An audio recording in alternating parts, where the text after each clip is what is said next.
mootummaa jechuun mootummaan uummataa wajji wal quban qabne akka nama ilkee hin qabne nyaatus wahumaa irraa hirruudha hoflu wahumaa irraa hirruudha niin ciinallee jiru wahumaa irraa hirruudha. Feessaa'uu shaadumtuudha sheekawwanii ambaasaaddara amantaa islaamaa biyya kanaatii jeetiin fudhadhaa jechuudha. Namni biyya keenya nama gaafa jiru hin beeku. Gaafa darbe kabaja yookaan kabaja isaa gaafa darbe beeka.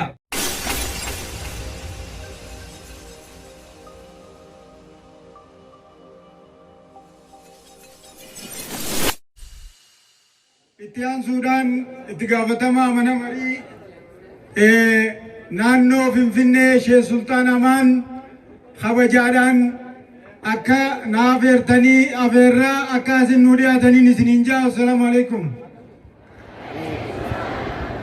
Allahu Akbar. Allahu Akbar. Islaamni tokko addaan babaanu. Islaamni tokko shaadaa takka qabna nuun jee Haji Ibraahimin nuti tokkummaa teenyaan garsiisuu qabna nama addaanuu babaasullee hin barbaannu ni barbaanna.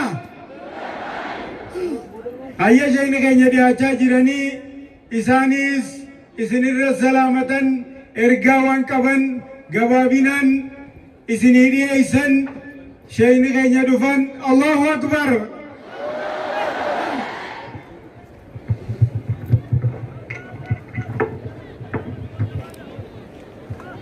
السلام عليكم ورحمة الله وبركاته.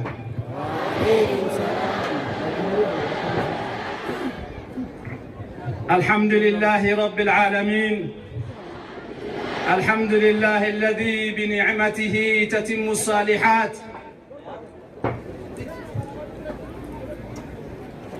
كوجوت علماء كما جبوت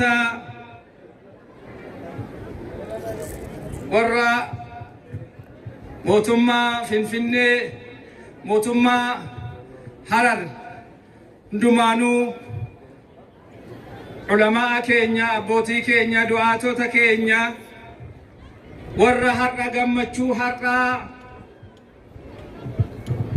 كيست أرقمودان أسجرتن هندمتو. السلام عليكم ورحمة الله وبركاته.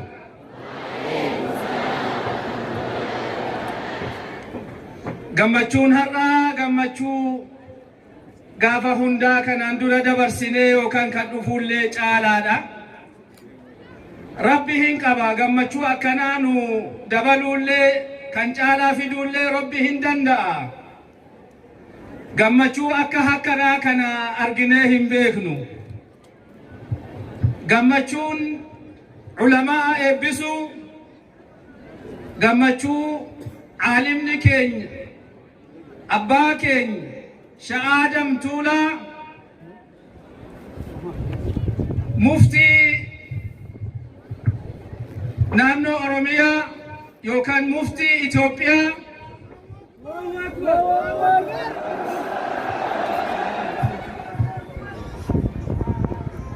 waajiba isaanii waajiba ulamaa kan Itoophiyaa keessatti akka kanatti طلاب علمي بيتشاو تونتين طلاب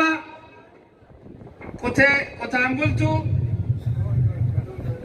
قتبولا هراشي جراني ديرا فيرز كننجن واجب علماء أكا كانت نانو ساني بيا ساني إفاجة حياة كيسة ساني جران كيستي وان إسان الراء الله سبحانه وتعالى إسان الرت علماء الرت وان قرآن واكن علمي ساني جبر ساني حياة سانيت بي ساني علمي كمان جبر ساني كان جناني كان nuti sharqillee Itoophiyaa garbillee januuba shimaalallee arginee jirra. Kuni li'awwali marra kunoo isaan irraa argine. Abboo biyyi Harari warri iddilii akkanaa rabbi carraa akkanaa rabbi isinii kenne. Rabbiin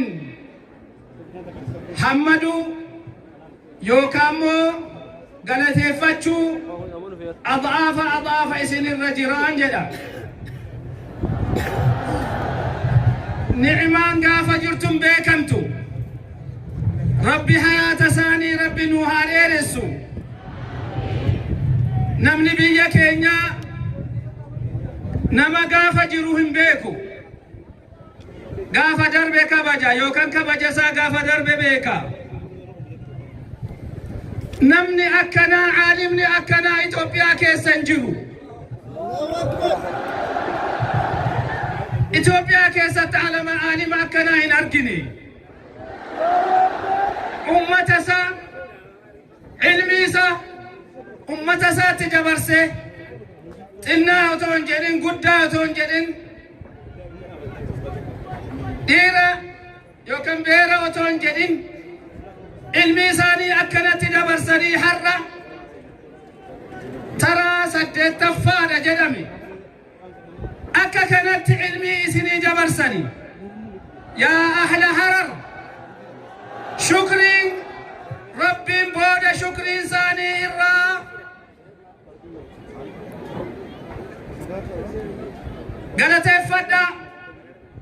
galateeffachuu qabdanii hundi keenyayyuu isaan galatooffanna jedha. Ani akka majlisa Addis Ababaa yookaan Finfinnee waan kana otoo rabbi naa kennee carraa isin argattan caalima isin argattan kana Finfinneetti argadhee otoo Finfinneetti hin gale rabbiin kadhadha. Ni'imaan kun ni'imaa guddaadha. Ni'imaa Itoophiyaa keessatti miti Afrikaa keessattuu hin argamne. Ni'imaa kana amma hayaata rabbi isaanii hayaata isaanii nuu dheeressee ammas ni'imaa isaanii beektanii ilmi isaanii facaasanii akka jedhanu rabbiin kadhanna.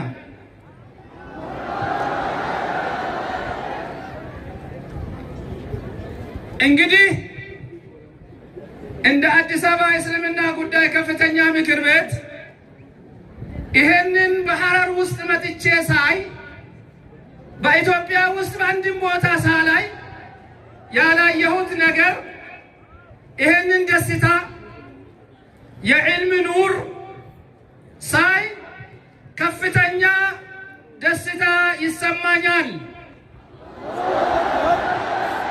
አባታችን ዓሊማችን ሙፍቲያችን ይሄንን ኑር ስለዘረጉልን ከአላህ ምስጋና በኋላ ከፍተኛ ምስጋና ይገባቸዋል።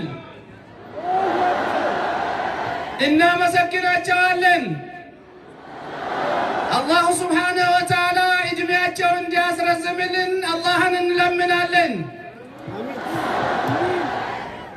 አባታችን ሙፍቲያችን ሼህ አደም ቱላ የሰሩት ነገር በታሪክ ይመዘገባል።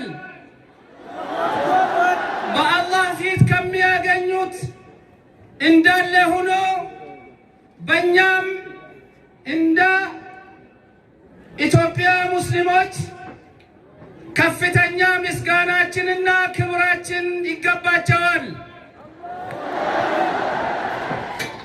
አላህ ዕድሜያቸው ያስረዝምልን። አሁንም ዕልማቸውን ተጠቅመን ምንጠቅም አላህ ያርግልን እላለሁኝ። አሰላሙ አለይኩም ወረሕመቱላሂ ወበረካቱሁ።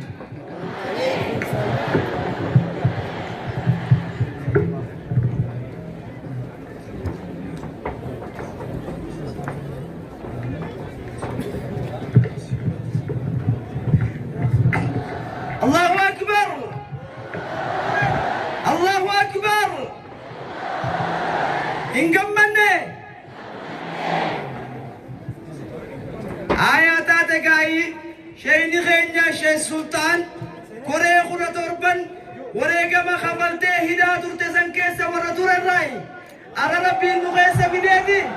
Allahu akbar.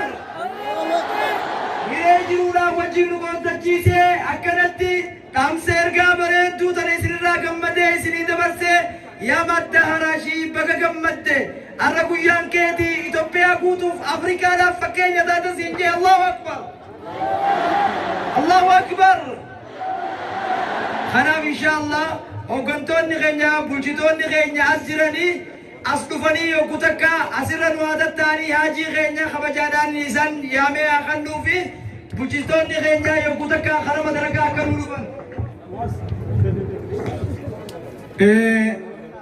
itti aansuudhaan kabajamoo mana marii uummata naannoo Harariidhaa Afyaayii Sultaan Abdusalaam kabajaan akka asin nuu dhiyaatanii gammachuu tana ummata naannoo Harariitii fi ollaarraa dhufaniif dhaamsa gaarii akka nuu dabarsaniin kabajaan gaafadhaa kabajaan naasimadhaa. Allahu akbar. Allahu akbar. Allahu akbar. Allahu akbar. Allahu akbar. Itti aansuudhaan itti gaafatamaa nageenyaatii fi obbo Xilaahunii fi akkasumatti kantiibaa magaalaa teenyaa Usmaa'il Yusuf asi kabajaadhaan waliin nu dhiyaatanii walitti aanuudhaan akka dhaamsa uummata kanaaf nu dabarsanii kabajaan gaafannaa. Allahu akbar. Allahu akbar. Kabajamaa obbo Sultaan Abdusalaam dhiyaatanii dhaamsa gaarii waan isaan isinii dhaaman akka kabajaan nu dhaggeeffattanii kabajaan simattaniin isiniin jaa.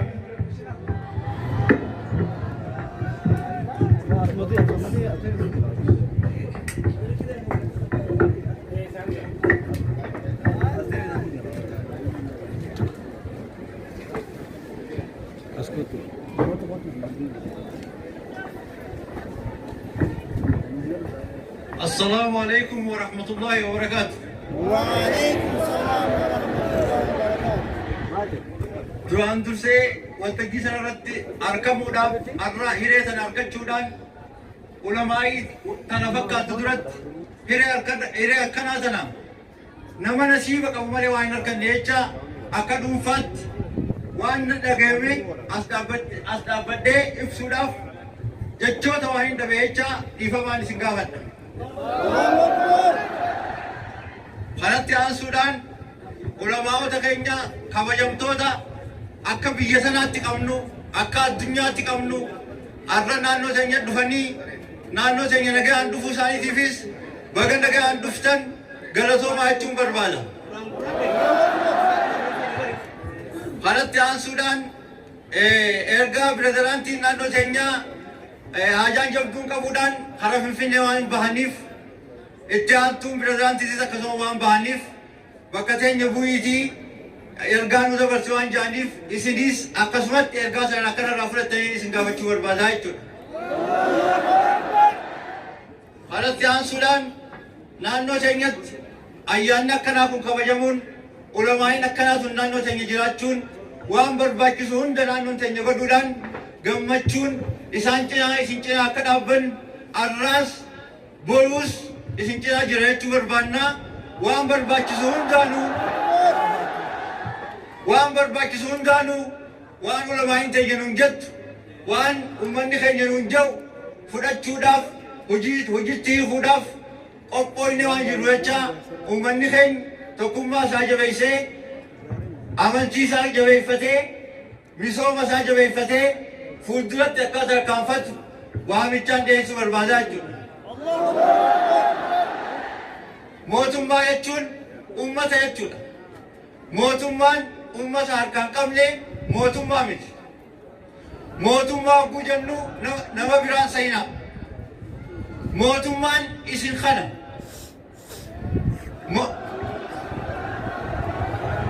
mootummaan uummataa wajji wal quban qabne akka nama ilkee qabneeti. الله أكبر namni hirkee hin qabne nyaatus wahumaa irraa hir'uudha hoflu wahumaa irraa hir'uudha niin ciinallee jiru wahumaa irraa hir'uudha akkasitti isinis beeytanii mootummaan kun keenyaa beeytanii waan barbaadatan gaafachaa waan mootummaa wajji wal mari'achaa wanni nuti hin hiikne naannoo teenyatti akka biyyaatti ni jirti jennee hin amannu nuti akka mootummaa naannoo Hararitti nasiiba qabna ulamaa'ilee gurguddoo addunyaa irraa beekamta sanaan naannoo teenya keessa jira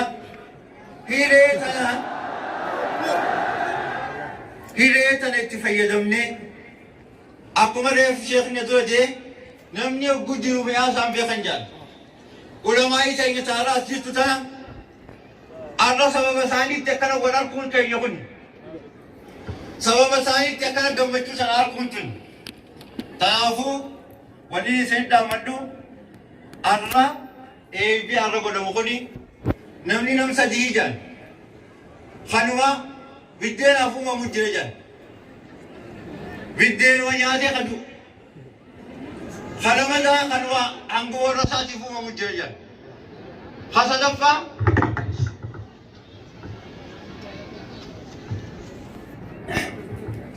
hasadaffaa habiyyaaf uumamu jira jaan namni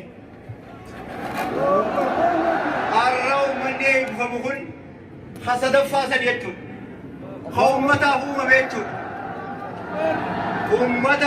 uummata kana qubachiisuudhaan barsiisuudhaan cinaa dhaabbachuudhaan waan ulamaa'ii ta'in jennu hin jettu godhuudhaan naannoon teenya qophiidhaa jechuun barbaada jechuudha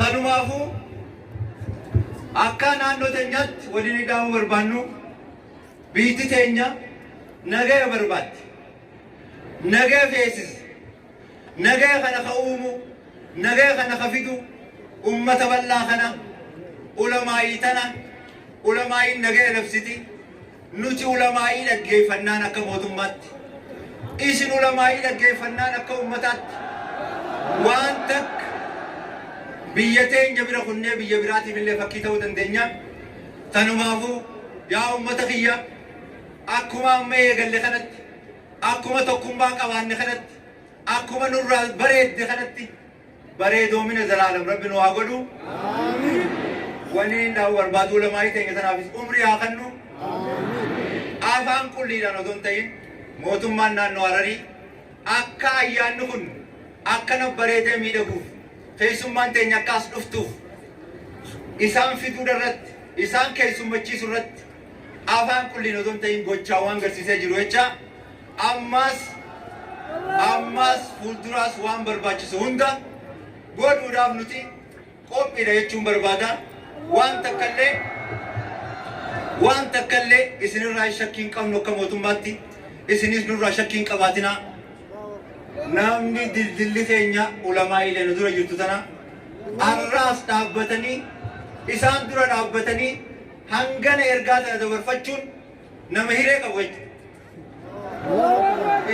hireen akkanaa hin mul'attu rabbiin nama waan uumeef qabu fatanaaf si fida bakka jiru fatanaa tana warra bahu rabbi nu haa godhu waan takkallee shakkii nurraa hin qabaatinaa shakkii isinirraa hin qabnu ulamaa'ii teenyaan dubbittuu jira warra sheekh amiin kolkolee juunsa rabbi nu godhin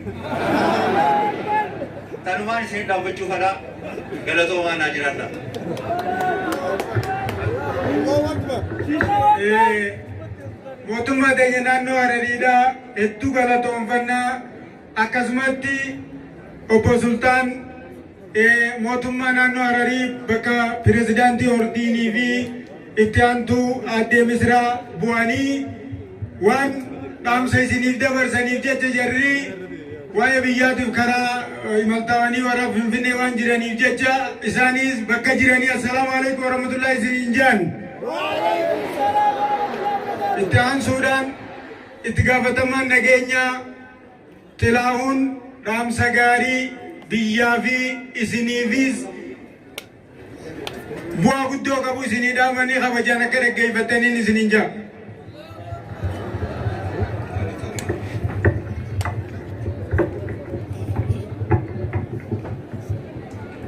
akkam jirtu? Akkam jirtu? Akkam jirtu? Baga jiraattan. Kabajamoo obbo Sultaan Abdusalaam Afayaayii naannoo Hararii, kabajamoo Sheekh Sultaan Ibrahim, akkasuma kabajamoo Dr. Jailaan, akkasuma kabajamtoota walumaayota gurguddoo naannoo keenyaa baga guyyaa gammachuu, guyyaa jaalalaa, guyyaa tokkummaa keenya itti cimsinu kanaan isin ga'e baga waliin nu ga'e jechuu barbaade. Ani hadda baay'ee gammachuun guddaa waan natti dhagameef waa baay'ee haasa'uu hin danda'u. Sababiin isaa walumaayonni gurguddaan akka biyyaatti lafee dugda biyya kanaa ta'an nageenya mirkaneessuu keessatti gahee olaanaa taphataa turan. Isaan duratti waltajjii kanaa kan argadhee carraa kan argachuu kootiif baay'ee gammachuu guddatti natti dhagamaa.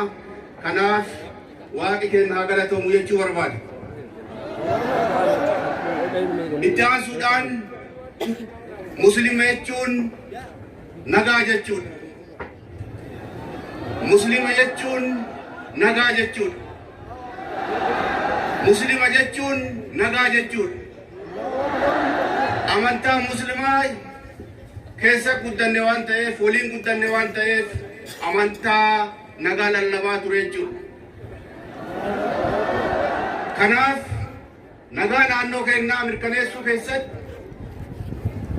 iddoon hawaasa asitti bahe kun qabu, amantaa muslimaa kun qabu iddoo olaanaadha jechuudha.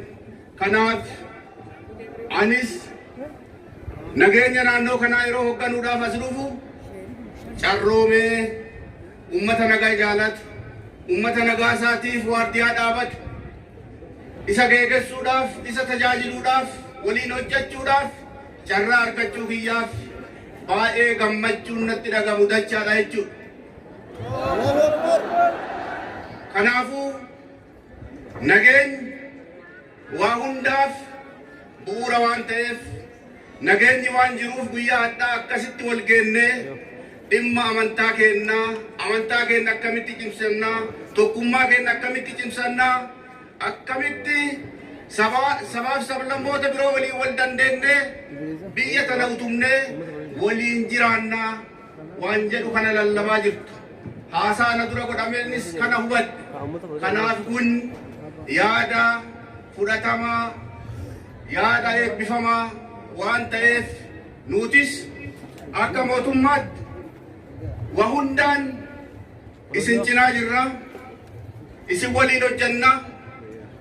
Isinis nageenya keenya mirkaneessuu keessatti, nageenya naannoo keenyaa mirkaneessuu keessatti akka nu bira dhaabattan, nageenya akkuma kaleessa abbaa taatanii nageenya naannoo keenyaa mirkaneessuudhaan akkuma sila jedhe amantaa muslimaa jechuun nagaa labsa.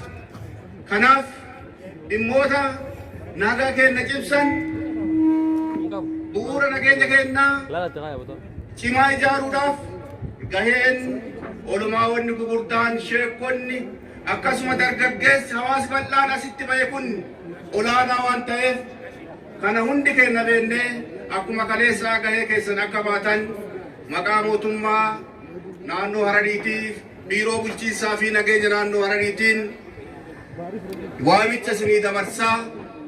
Dhumarratti amantaa keenya da'oo godhatanii karaa adda addaatiin tokkummaa keenya adda facaasuudhaaf, waliin jireenya keenya balleessuudhaaf fedhiin gara garaa jira jechuudha. Isa kanaaf qaawwa doombanin tokkummaa keenya cimsinee amantaan keenya amantaa nagaa labsu, amantaa kanaaf hojjetu ta'uu isaa akkuma kaleessaa mirkaneessuun, kanaaf hojjechuun barbaachisaa waan ta'eef kana akka dhaamsaatti nu bira dhaabadhaa. Waa hundaan isin bira dhaabannaa. Mootummaan ka barbaadu nageenyi amansiisaan jiraatee hawaasi kun yaaddoo nageenyaa tokko malee bahee nagaan galee hojii misooma isaa irratti bobba'ee rakkoo jiruuf jireenya isaa hiikkatee hawaasa mataa ol qabatee jiraatu biyya mataa ol qabannee jiraannu keessa kana uumuudhaaf kana cimsuudhaaf kana ijaaruudhaaf fedhii qaba waan ta'eef kun ta'uu kan danda'u nageenyi yoo jiraate waan ta'eef hundi keenya dhimma nageenya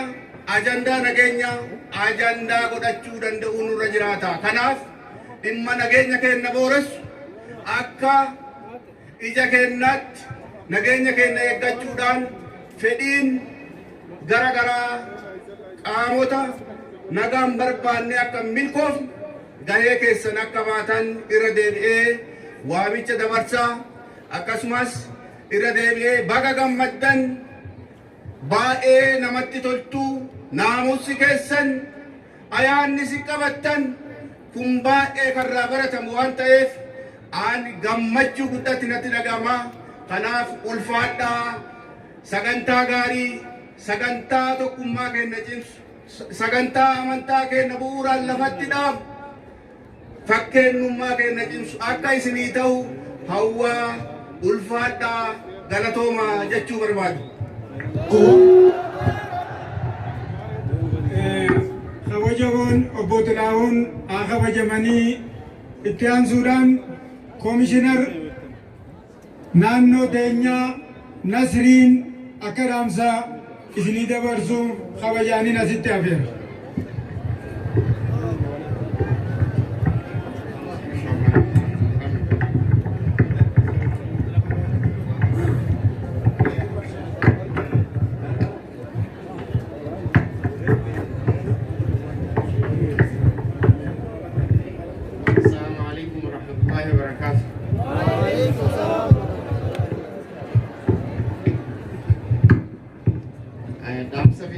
afaan maarifaatiin godhaa ofii galatama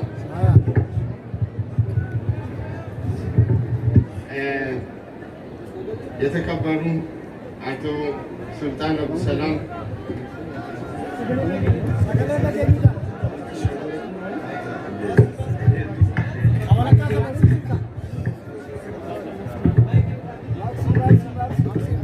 ንደጋማ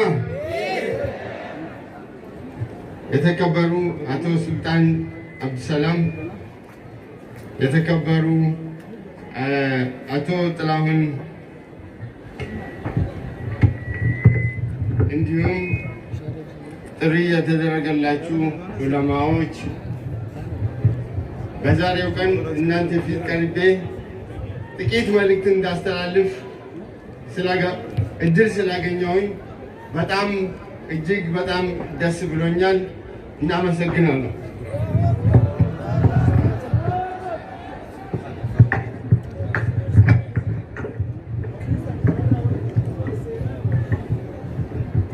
ይህ የዛሬው ፕሮግራም በክልላችን ሲካሄድ እኛም የክልሉን ሕዝብ ፕሮግራሙ የተሳካ እንዲሆን አስፈላጊውን ዝግጅት በማድረግ የተለያዩ ስራዎች ከኮሚቴው ጋር ስንሰራ ነበር።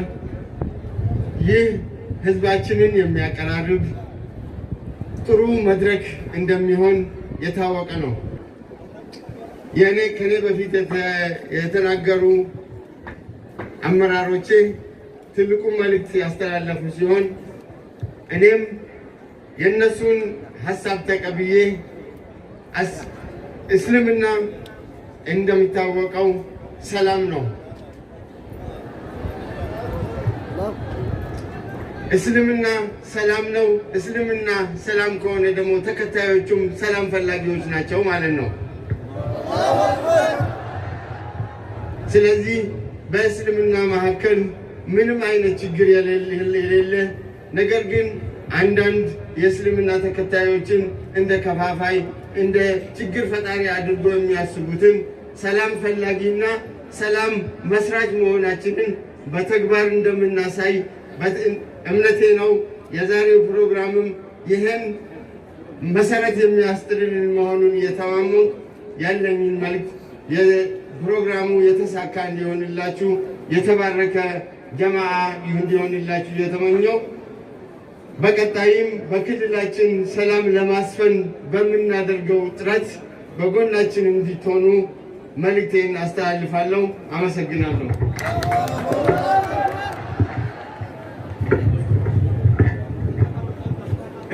Ittiaan Suudaan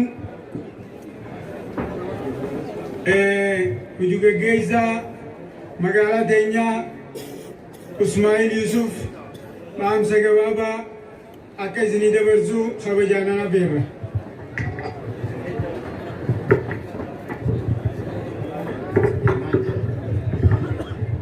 السلام عليكم ورحمة الله وبركاته. وعليكم السلام ورحمة الله وبركاته.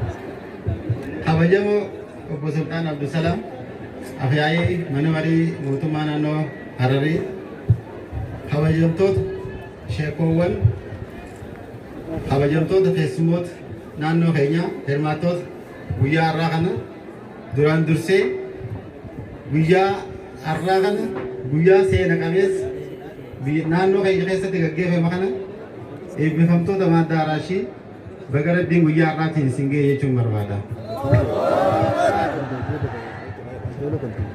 Biyyi keenya akkuma beekamutti biyya gama misoomaatiinis nageenyaanis gama hundaattiin addunyaa irratti fakkeenya ta'uudhaaf dimokiraasii biyya kana keessatti akka lafa qabatu biyya hojjechaa jiru. Haa ta'u immoo guyyaan har'aa kun guyyaa seena qabeessa jechuu kan hin barbaade eebbifamtoota maaddaan araashaa kun yeroo isaanii fudhatanii guyyaa har'aa kana ga'uudhaaf laffaatii hedduu keessa dabraniiti jechuudha. Akkanumatti miti kan dhufe. Saniif laffaatii isaanii saniif rabbiin baga firii laffaatii isaanii sana isaan agarsiise jechuun barbaadaa jechuudha. Sheekowwan kee keessaa shaadamtuudha sheekawwanii ambaasaadara amantaa islaamaa biyya kanaatii jeetiin fudhadhaa jechuudha. Namni hedduun addunyaa kanarratti gaafuma dhalate du'aa jira. Dhalatee dhuma du'aa jira namni hedduun. Namni muraasni immoo eega du'ee daaneef dhalataa jira. Namni akkuma dhalate du'e nama akkami?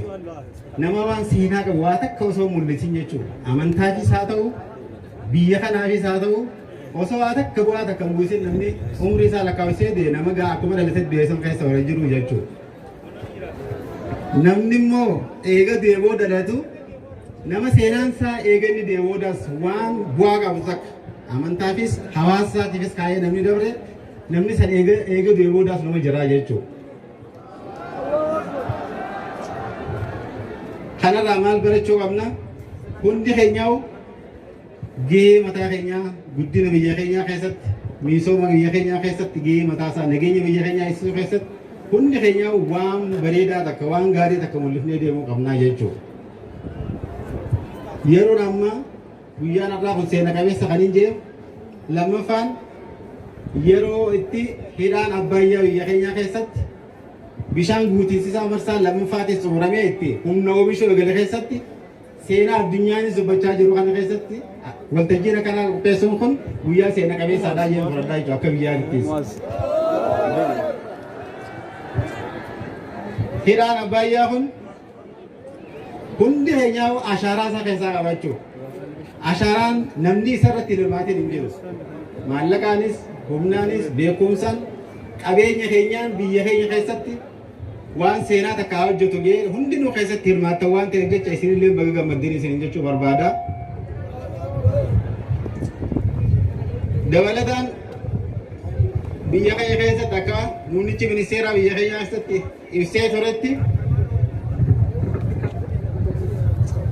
iida fuuldura iida soomannaa kana keessatti bifa addaa ta'een Itoophiyaa keessa muslimni dhibbeentaa 50 wal akka ta'e yaa isinis dhageessanii jettanii biyya muslimni keessa ta'u akka jiru akka beeku namoonni biyya alaa keessa jiran hundinuu dhufanii iidee Itoophiyaa keessatti akka kabajan dhaamsa dabarsee jira jechuudha. Saniif nutis qophii godhuu qabna jechuudha. Inni soomanaa fuuldura kana yoo rabbi jee bifa addaatiin muslimni biyyoota adda addaa addunyaarra jiran dhufanii biyya kana keessatti akka kabajamu. Biyya muslimni keessa jira jee hin beekamne kana keessatti akka beekamu godhuudhaaf mootummaan keenya xiyyeeffannaa guddaatti kanneen hojjechaa jira jechuudha. akka magaalaa teenyaa magaalaa Hararattis nuti sadiif qophaa'uu qabna. Magaalaa miidhagduu magaalaa namni keessatti gammadee keessatti jiraata. Jiraataanis namni keessatti daldalatus magaalaa miidhagduu qulqullinni isii eegamee miidhagni isii eegamee magaalaa akkasii uumuudhaaf hawaasa magaalaa keenya naannoo magaalaa kanaa jirtan hundinuu dhaamsa kiyya dabarsee gahee mataa keessanii akka dabarsitan namuu iddoo jirtan irratti hojii dirqama nu kan nama kanatti akka qabnu dhaamsaan dabarfachuu barbaada. Xumura irratti irra deebi'uudhaan eebbifamtoonni mana Addaarashii namoonni kana keessatti gahee taphachaa turtan sheekowwan keenyaas hojii amma jalqabee kan sadarkaa olaanaatti ce'amee bakka kanaa olitti barbaadamuun akka gahuu qabu nutis gahee mataa keenyaa fi taphannaa isin cinaa jirraa kan jiru dhaamsa dabarsuu barbaade baay'ee galatoomaadha. Assalaamu alaikum warahmatullaahi wabarakaatuh.